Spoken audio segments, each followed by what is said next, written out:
А вот кабардинская порода. Многие говорят, что после переселения карачаевцев карачаевскую породу назвали кабардинская. Правда ли это? Да это не кабардинцы назвали. Вот идиоты и некоторые карачаевцы обвиняют, что кабардинцы присвоили. Это неправда. В 1946 году готовили второй том Госплемкниги.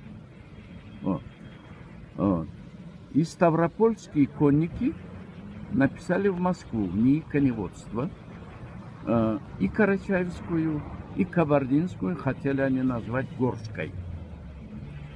Тогда Калинин Владимир Викторович, по-моему, не помню, он им написал так: горских лошадей очень много, нельзя их смешивать всех.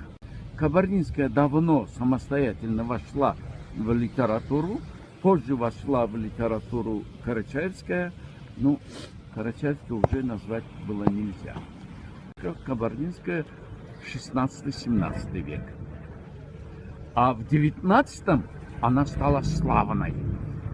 Кабардинцы начали проливать кровь, на полукровных лошадях ездили. А карачаевцы не проливали кровь? Они Нет, не скоровли? Нет. Это сегодняшние карачаевцы проливают, тогда не Но проливали. сейчас очень редко, да? Мало встретить чистого карачаевского жеребца. Да? Действительно, да. Я не могу похвалиться, что в чистоте много. Их мало очень. Очень. Тяжелое для всего народа время депортации из родных мест, карачаевская порода лошадей была перезаписана на кабардинскую породу. И еще долгие годы эта несправедливость сохранялась. В течение 46 лет она числилась как кабардинская.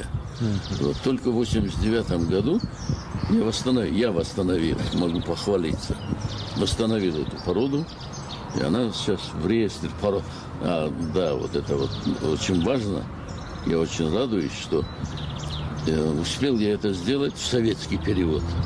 Те власти, которые лишили этого, они восстановили и породу восстановили, признали, что карачаевская. Люди лошадей едят, ты думаешь, тебя собака пожалеет?